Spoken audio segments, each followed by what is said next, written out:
Macca's Reviews. What's your name? Boo Boo? Come on, Boo Boo. Margaret's looking for you.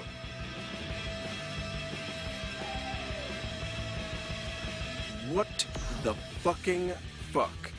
Hey guys, Mac here with my final review of Sunset Overdrive, coming out on October 28th on the Xbox One console. Now, if for whatever reason you have no idea what Sunset Overdrive is, it is an open-world third-person shooter game developed by Insomniac, set in the open-world metropolis of Sunset City in the year 2027, in a post-apocalyptic world after a manufacturer of energy drinks called Fizzco turns people into mutants, and then the surviving inhabitants of Sunset City try to kind of fight their way out and survive. That is more or less what the game is about in the big picture. Now, what makes Sunset Overdrive unique? The answer to that is actually a lot of things. One of the main things you'll see in the gameplay is definitely the traversal, which is the way in which your character moves around the map. Your character has the ability to bounce off objects, grind on wires, as well as air dash and glide on water, and all of this is extremely fluid and intuitive, meaning it's very easy to learn, and it feels like you can master it without putting much thought into it. You can traverse the city so easily, and none of that would be of any good if the map wasn't designed well, but luckily the map is perfectly designed for traversing. You have so many options of getting across the map, whether it be using rooftops or using the street level. There are tons of wires and traversable objects in the world, and the map is designed incredibly well and incredibly efficiently for you to be able to move across it. Another unique aspect of Sunset Overdrive is its wackiness or zaniness, whatever you want to call it. Now, this can be hit or miss depending on the individual playing. I personally thought it was absolutely hilarious. The script and writing is funny as hell. I found myself laughing out loud multiple times throughout the game. The game is self-aware that it is a video game and addresses it. It breaks the fourth wall, addresses the character, and it is well written, well executed, hilarious game, in my opinion. Obviously, everyone has a different sense of the word funny.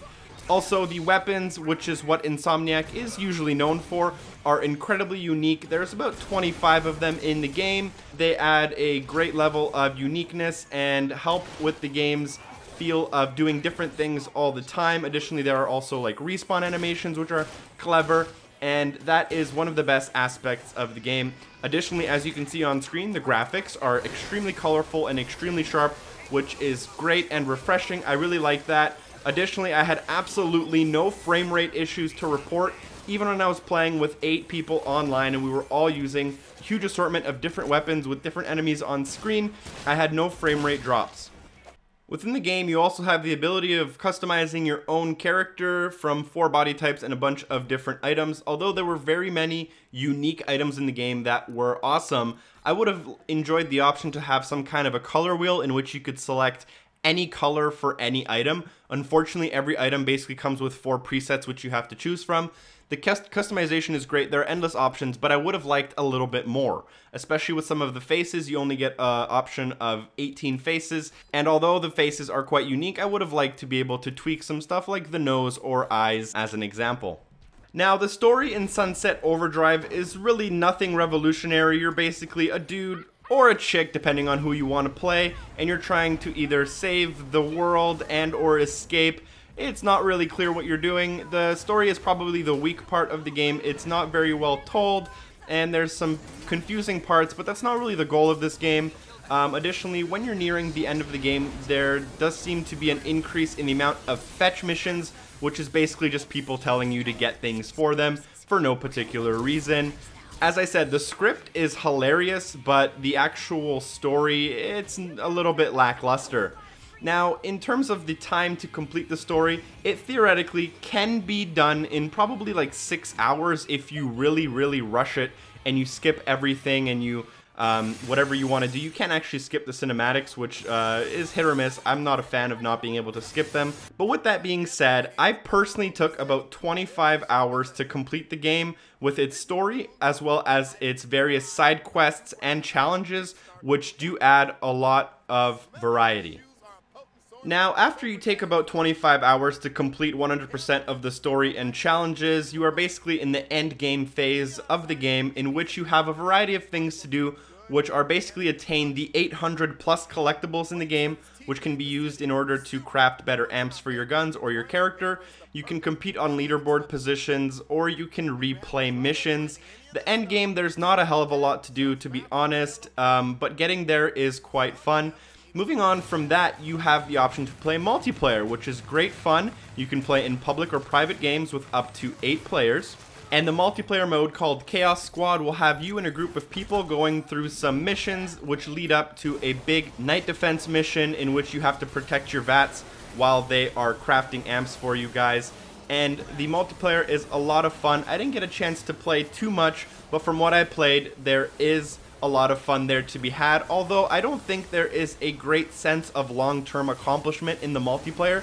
Although you do unlock some money and some overdrive, I didn't find a real need for me to want to play and unlock anything that is offered in the multiplayer, although I still had a lot of fun.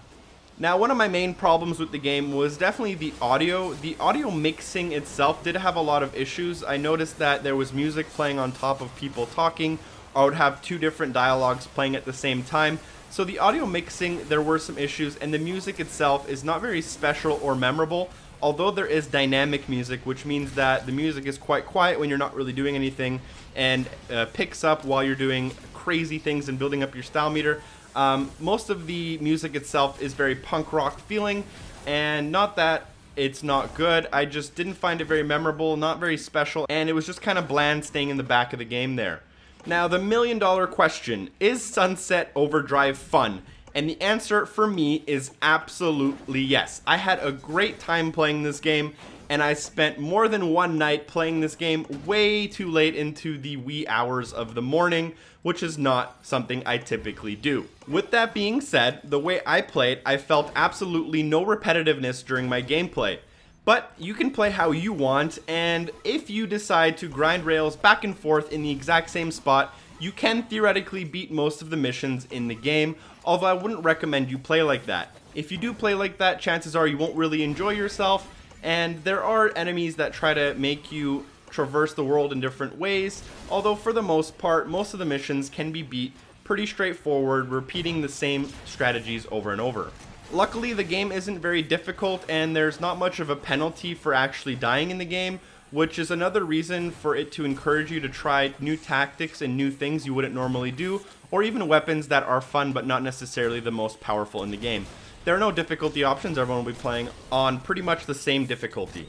Also, I do run a YouTube channel based a lot on achievements, and unfortunately the achievement tiles themselves, which are the icons that are unlocked via achievements, aren't very imaginative, which is unfortunate because I thought they had some opportunity there to create some awesome achievement tiles. But with everything I've said in this review, I definitely do recommend that you pick up this game. There is a small chance that for whatever reason the humor doesn't click with you or your personality or your sense of humor. But if it does, this is a truly enjoyable game with a lot of unique aspects like the traversal and the script writing, and it doesn't get repetitive. Even after 25 hours of gameplay within the single player, I still found myself coming back and looking for more stuff to do. It's a great example of a game that doesn't take itself too seriously and results in some great mindless fun.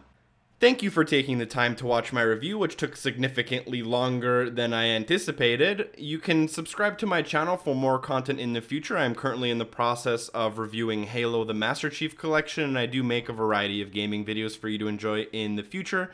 If you don't want to subscribe, that's fine too. Feel free to also like the video if you found it useful or informational, and hopefully I see you in one of my future videos. Peace!